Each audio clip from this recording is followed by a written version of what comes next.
Hey, what's up guys, this is Johan, and on this video I'll be doing an update for the Rico's Nano Tank Challenge 2018 update.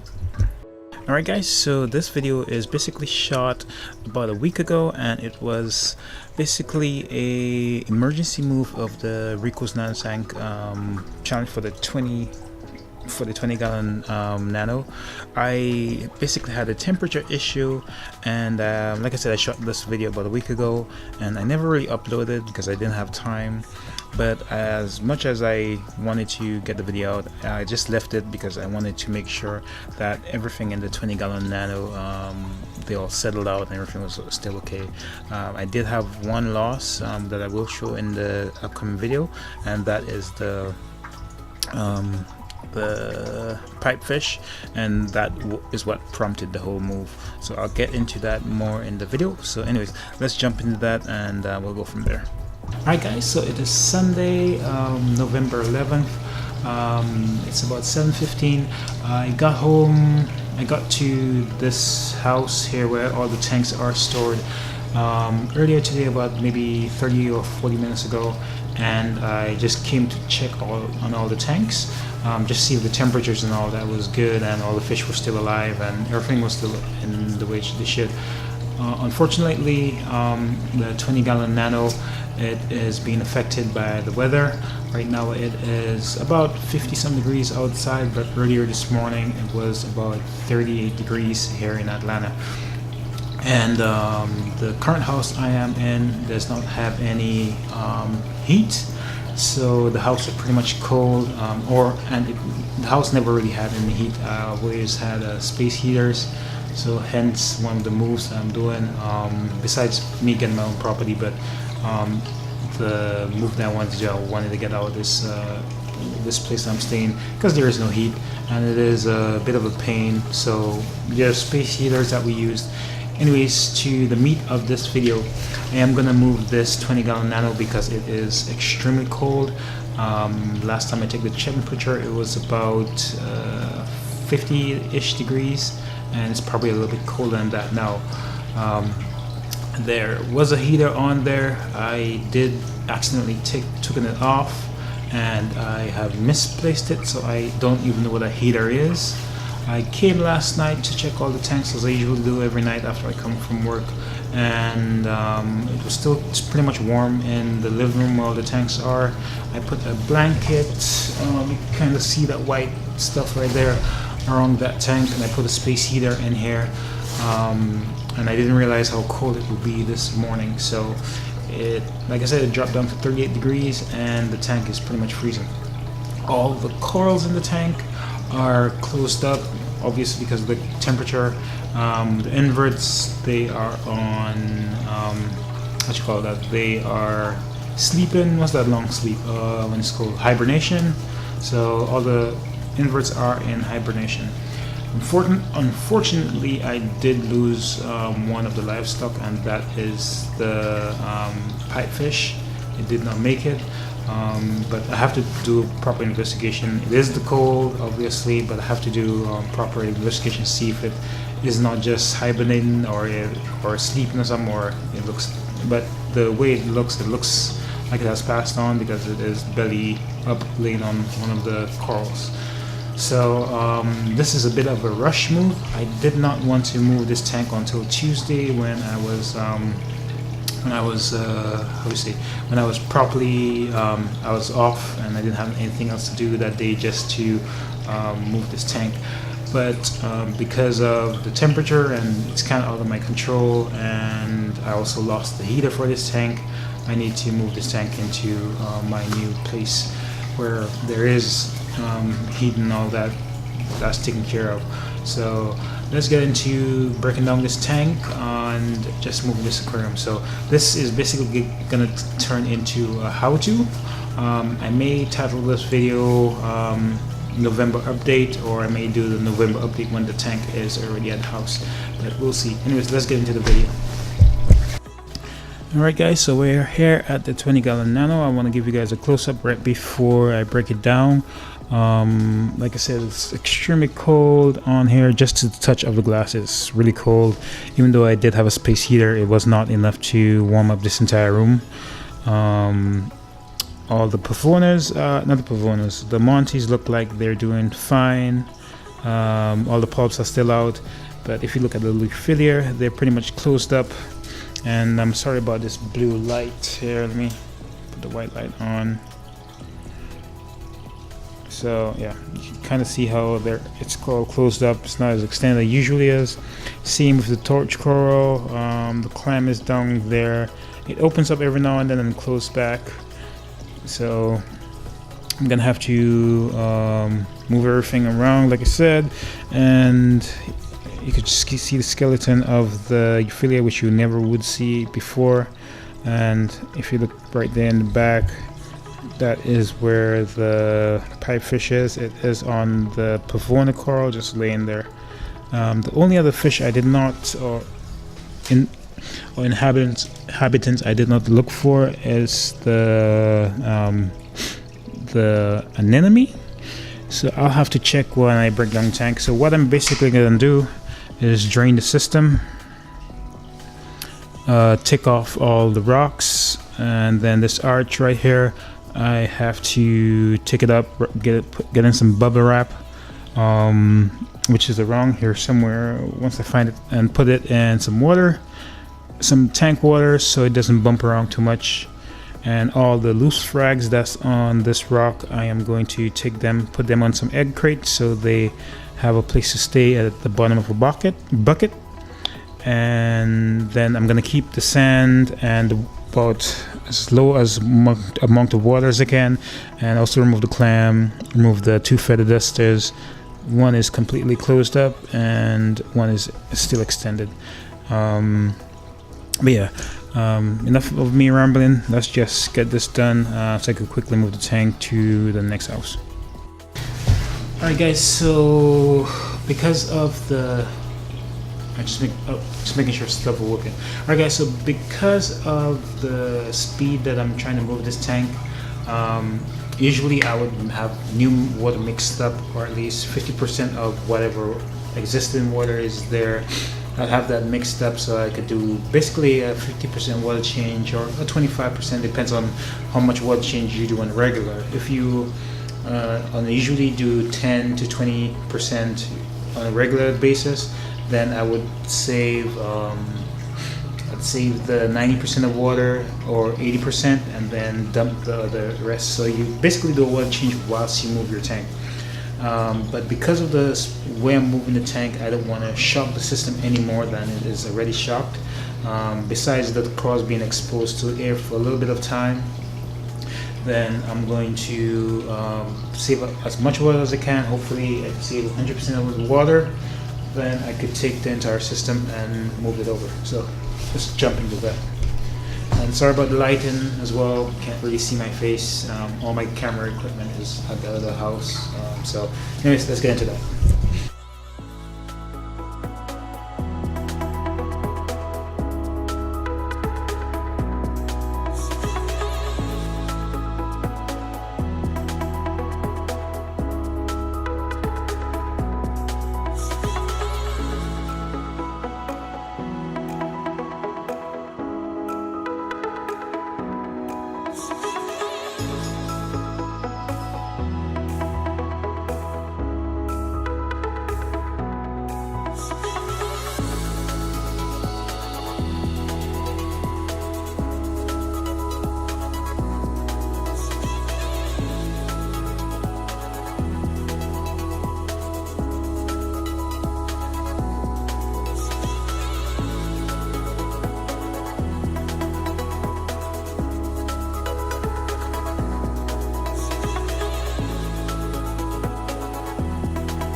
Alright,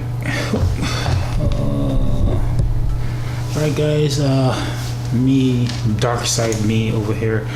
So I am done cleaning out the tank. I don't have the actual memory card for my camera, so I didn't realize it stopped after about 10 minutes of me recording. So tank is empty. Just have to drain the last little bit of water. The pipefish has actually passed on, so here it is. Again, sorry for the light, and it's really dark here. So the pipefish did die. Anyways, let me go back to getting this tank all cleared. I do have a lot of the corals in the buckets and stuff. Once I'm done draining all the water, I'll give you guys a close-up of this. Alright guys, so here is the arch, and all the stuff is broken down. 20 gallon is over there. The main island and the center island's right there for all the corals. The water right now, I put this bottle of water, just a 1 gallon bottle of water. I filled it with some hot tap water, and it actually raised the temperature up quite a bit. So where is that thing? I think it raised the temperature up from 65 to about 79, not 79, to about 69 in about an hour and a half. I think I've been here for maybe an hour and 20 minutes. So it's a nice slow way to raise up the temperature. So time to move all of these. It's basically 2.5 buckets, or 3 buckets. This one is pretty much empty. The tank still has some water and the sand. All of the extra water is in here as well. And then this, I have a cover for this and this, but not this. And then I have no cover for this, so the water is kind of low. So I am going to be driving like an old person. So if you are behind me tonight, I apologize. I don't mean to slow you down. I have some corals that I need to take care of. Alright guys, so I made it to the other house. Corals are doing okay. Snails are moving around again because it's starting to warm up over here. Just got 3 buckets, 1 big green bucket, this one here, there, and then the main coral structure is in that bucket back there. I got the stand back here and the tank in there. So my plan for putting this system is temporarily putting it right next to my other office tank right there, and that should be good for now. But let me put you guys in a tripod and start moving stuff in.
Alright guys, so I am finally done moving the 20 gallon nano. The water is still cloudy. It's not from the corals, it's mainly from the sand bed that was disturbed. So I'm gonna just let this have the filter clean up and put some new filter floss back there. I'm gonna let it do its thing overnight, and then tomorrow I'll come back and check it to see what it's like, and then we'll go from there. So I may upload this video tonight, or I may upload it tomorrow once everything comes up. I'm still missing to put the lights on, and I just temporarily have it here. I'm thinking of putting it upstairs when I'm putting the 75 gallon, or might just leave it here for now. But anyways guys, let's fast forward. I think I might just wait till tomorrow so I can give you guys a proper update. So hopefully this is going to be 24 hours for me, but it should be like about 30 seconds for you guys or less. Alright guys, so it is about 24 hours, so a little bit over 24 hours since I set up the 20 gallon nano down here in the new house in the main office. I could see some bleaching on some of the corals, or is that there's some white thing going on here. The corals look okay, a couple of them are stripping. The clam, I put it up here, it did fall over. All the monties look okay besides that white thing, that's whatever that is. So what I'm gonna go ahead and do right now is set up the light, because I left the other house yesterday. So I'm gonna set up the light and then see what damage I did, which I think I did a little bit more than I wanted to. Alright guys, so here is the 20 gallon nano after the move. It actually is doing pretty good. I didn't lose any coral after the move. I just let the system go. The only thing I did differently was add the lights one day after. So it's been up and running for about a week, and all the corals are starting to bounce back. The frog spawn right here is almost fully extended. It's not as big as it used to be, but the lights came on maybe a couple hours ago, so I wouldn't expect to see it till about 8 or so tonight, and still daytime here. But besides, you know, a couple corals here and there that did lose some skin tone, like this monty I showed earlier, it did lose some skin, and even that is basically covered up right there. So you could see some white spots, but not as much because it has already grown over it in about a week. The next coral that that happened to was this forest fire digitata right back here. It's another monty, and you could see like 2 patches, but that was actually one whole patch, and now it is kind of closed up. You could see a center point begin to come over, and two little polyps right there starting to grow. So the skin is starting to grow back over where it died over, and then one more right there, the acro. It's I'm not sure what type it is, but it's a frag of this acro back here that I have in throughout the system, and it's just starting to encrust again. So it died back just a little bit, but it's starting to bounce back. So, and that was because of the cloudiness the tank had from all the detritus from the sand bed that got moved around when I moved the system. Like I said earlier, a couple of the corals did break off of the rock. So there is a green monty, plain monty, that's down here in the sand bed, which I have to retrieve. I have to glue back here, or glue somewhere back. There's another monty that was here that broke off. All the other monties are fine, and they're still on the rock, but I gotta rearrange stuff and put them back to where they used to be. And then this rock is a little bit lower. It's not pointed up and forward as the way it used to be. I have the torches right back here. I need to re-establish them back to where they need to be. I just didn't want to stress the system out more than I did, so I basically put everything back on. I just basically put them in here, made sure they weren't touching too close to each other so they won't kill each other, and then from there I just let them go and let them be. And what makes me know that the system is running properly and stable is my clam right there. It's my Maxima clam. It's still doing really good. As you can see, it's open now. It's not fully extended as usually is, but it is open actually. Yeah, it is open, a little bit closed because of where it is, so it can't really fully extend its body or open its shell as wide as it wants to. So I have to go in there, rearrange some things. I may not do it until next week. I may just check some of the corals, move them around further away from each other, and then do a water change next week. And after I do a water change, then I should be able to put the system how it was and get it back to its former glory. So that pretty much does it for the 20-gallon nano update. This video is extremely long, almost 20 minutes. A couple of things that I'm doing. 10-gallon nanos here, and it went pretty good for the first move. Some of the corals that were in this system that broke off is now in here. So future video I have planning is should you keep spare frags of your corals, and that is actually by one of my subscribers, so thank you to her. I'll link her name here because I can't pronounce it properly. And then today as well, I am going to be moving the 75-gallon nano. Take this filter off. Yep, so I'm going to be moving the 75-gallon to not right here, but I'm going to break it down, clean it out completely, because all that's in there is the Queen Angel and a few other and just some rocks. So I'm just basically gonna break the system down, get it ready, move it over here today. I think I'll be doing it by myself. My wife is at work and my little brother is in school, so it has to get done. I'll do it on my own. Tank isn't too heavy, fits in my car, it should be good. And then what I'm gonna do is put the Queen Angel in here, and then I think I may introduce the Queen and the Clarkie together and put them in here. I got some water. I just turned off the RO system, so RODI water is in there. I got some couple pumps going to mix up some salt and get the system ready. So that is probably going to be the next video. I'm going to be moving the 75-gallon. Anyways guys, I apologize for such a long video, and also the quality wasn't as good as I want it to be, because I wasn't shooting on the right camera card, on the right SD card for my camera. Just went ahead and wanted to make sure I document it, so I could at least go back, and you guys could also go back and see what's going on. If you guys like this video, hit the like button, and also remember to subscribe if you haven't. Comment down below, and you know, I like the little community interactions that I'm getting. Anyways guys, you guys have a good one. I'll catch you guys in the next one.